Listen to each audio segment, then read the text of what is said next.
और higher education के लिए, क्योंकि वो बच्चे बहुत रिलेटेबल चाहते थे कि आगे कुछ पढ़े लिखे कुछ लाइफ में कुछ करें, क्योंकि वो जज्बात दे जाता है। हम भी यहाँ बहुत सारे हम बच्चे का हम देखते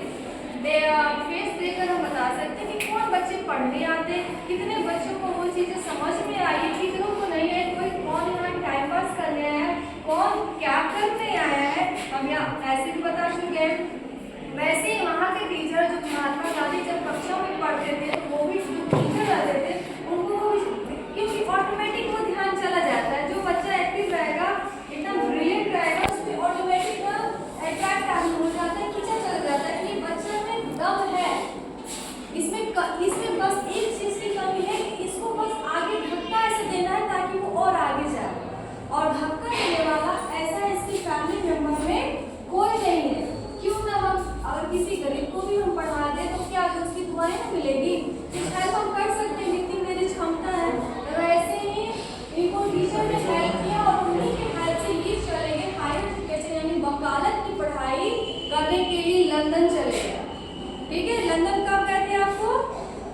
4 दिसंबर 1888 को। इनका विवाह कब हुआ है?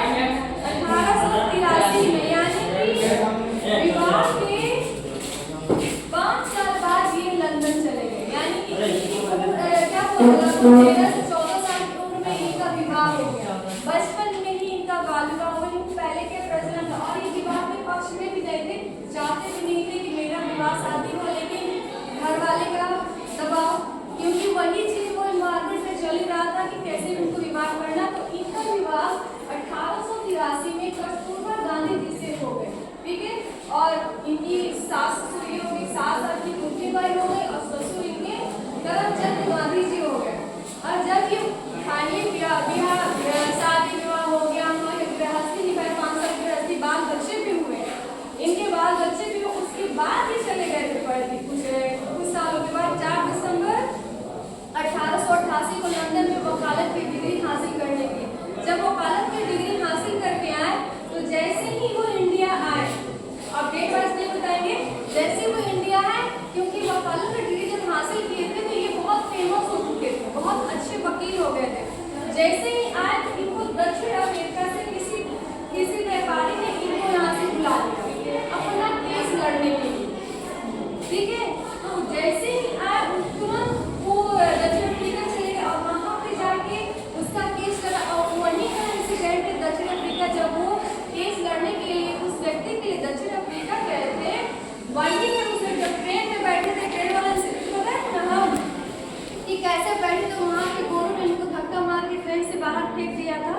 हम बता दें पहले वहीं की घटना, उसी टाइम जब वो वकालत करने गए थे, और एक तो क्या बताया जब वकील की हस्ती से गए थे वो केस भी जीते, दूसरा वहाँ प्रथम स्वाधीनता संग्राम में प्रथम पहली बार प्रॉपर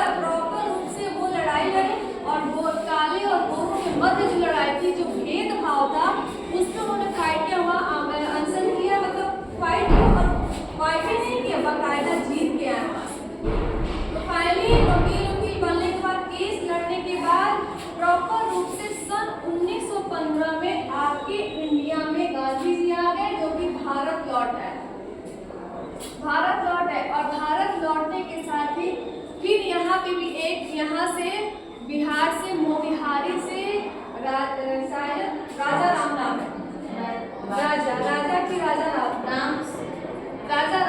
ही कुछ राजा राम उन्होंने बुलाया इनको। जब इनकी प्रसिद्धि बढ़ी गांधी जी की कि नहीं ये बहुत अच्छे व्यक्ति हैं, अच्छा वकील वकालत का है, तो इनको क्यों ना बुलाया गया, इसलिए कि नील की खेती के लिए, क्योंकि जब अंग्रेजों का अधिकार शासन था, अंग्रेजों ने इतना टॉर्चर कर दिया था इन लोगों को, तो उन्हें कि गांधी जी से अच्छा कोई वकील हो नहीं सकता, अच्छे नॉलेजेबल है और इंडियन भी है, हमारा सपोर्ट जरूर वो करेंगे। वही 3 कटिया का विरोध करने के लिए गांधी जी को निमंत्रण भेजा मोतिहारी से, आने के साथ ही वो चले गए मोतिहारी, वहां पे गए तो वहां भी 3 कटिया का अनुभव डाले, फिर वहां से आए तो गुजरात गए, खेड़ा आंदोलन, मतलब धीरे धीरे इनका आंदोलन